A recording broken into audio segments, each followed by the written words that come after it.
benvenuti sulla rubrica degli ex bambini expat.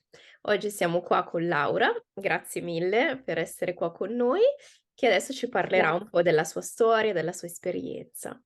Quindi ecco, volevo chiederti di parlarmi appunto un po' di te, dove sei cresciuta, di che nazione sono i tuoi genitori. Sì, grazie per invitarmi a questa opportunità e ciao a tutti.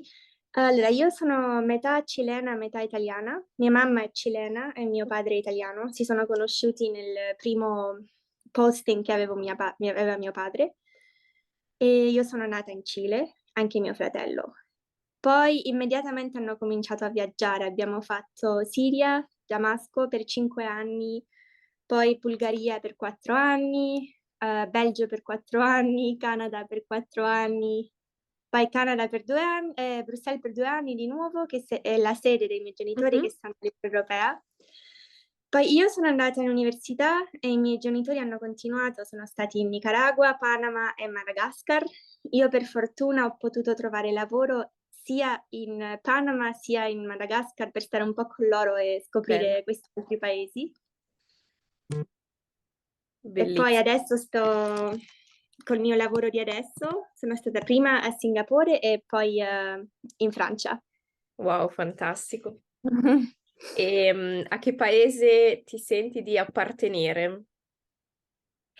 È una domanda un po' difficile da rispondere. Devo dire che quando vado in Italia e Cile mi sento di essere italiana o cilena. A volte, quando ero più piccola, mi sentivo sempre come straniera nel mio paese, ma adesso un po' di meno, forse perché sono più grande, posso, non lo so, inserirmi un po' meglio.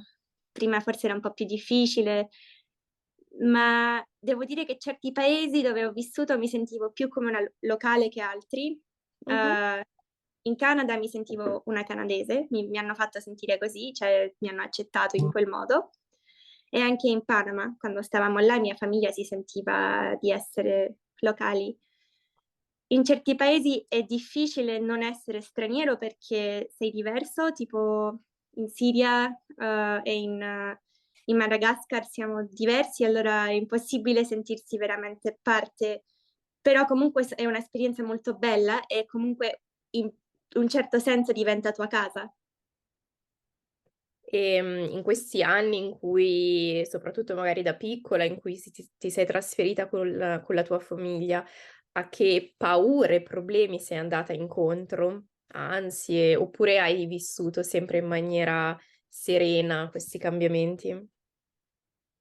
Allora, non è stato sempre sereno, a certe età sono state più difficili che altre. Quando ero più piccola era molto più facile, tipo fino ai 10 anni era facile perché non capivo veramente che me ne andavo per molto tempo, era facile fare amici.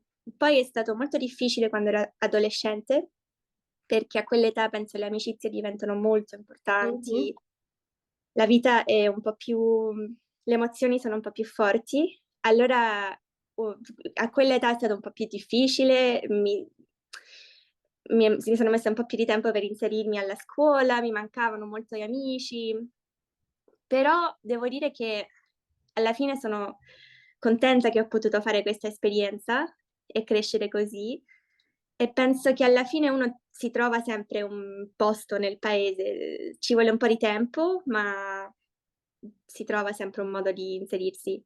E poi in certi paesi ci sono, problemi del contesto locale, però per fortuna noi siamo stati molto fortunati e abbiamo avuto una bella vita, non è mai successo niente di molto sgradevole e i paesi che siamo stati sono paesi tutti molto belli, allora sono stata fortunata. C'è un paese in particolar modo in cui, quando è stato il momento di andar via, hai pensato dentro di te, oppure hai anche detto ad alta voce: "No, questa volta voglio rimanere qua"? Canada, quando sono partita da Canada volevo tornare. Ci tenevo molto perché mi piacevano gli amici, però poi andandomi mi sono resa conto che il mio mondo non è là, la famiglia ce l'ho qua, le opportunità di lavoro non ce l'ho là. E poi devo dire che, siccome io non avevo mai vissuto in America Latina, ma mia famiglia è cilena, è stato molto bello poter scoprire un po' anche se non è il mio paese, perché Nicaragua e Panama è molto difficile, un po' la mia cultura attraverso quei 2 paesi. E dopo di quello ho detto: "Vorrei tornare a un paese della regione", e ce l'ho ancora in mente tornare, ma alla fine mi sono resa conto che quando sei adulto dipende dal lavoro, dove lo trovi. Quello è vero. Come mai hai preso, la decisione se sei in Belgio, giusto adesso? In Come mai hai Francia. preso la decisione di vivere in Belgio e non in un altro paese? È stato Ah, dettato dal lavoro oppure una scelta proprio personale? sì. Io sono a Lione in Francia Mh-mh. Ah, e Lione. mi sì, cioè mi è venuta un po' solo perché il lavoro sta qua. Cioè Mh-mh. lavoro per un'organizzazione internazionale, è un progetto, molto specifico e la società sta qui, è a Singapore. Allora era piuttosto ho scelto il lavoro più che il posto, diciamo. Poi per fortuna mi piace molto il posto, non ero sicura perché io conoscevo Parigi e non era la mia città preferita, però Lione è molto diverso, molto interessante. Bello. Cosa ti senti di consigliare a tutte quelle persone, ragazzi, o genitori che per motivi di lavoro o personali decidono di trasferirsi? Penso che la cosa importante è sempre tornare a casa quando puoi e non dimenticare le cose importanti del tuo paese, diciamo, ma non comparare troppo. Quando arrivi in un paese nuovo, a volte c'è la tentazione di comparare e dire: "Va, qui non c'avevamo questo problema". Bisogna solo accettare la vita com'è e il posto com'è e fare il meglio di quello che c'hai. E poi penso che la cosa più importante è capire che non rimanerai in contatto con tutti gli amici che farai. Penso in ogni paese che ho vissuto c'ho tipo un gruppo di 2, 3 amici che sono ancora in contatto. Quando la maggioranza penso perdi il contatto e questo alla fine si deve accettare perché è così la vita. Vero.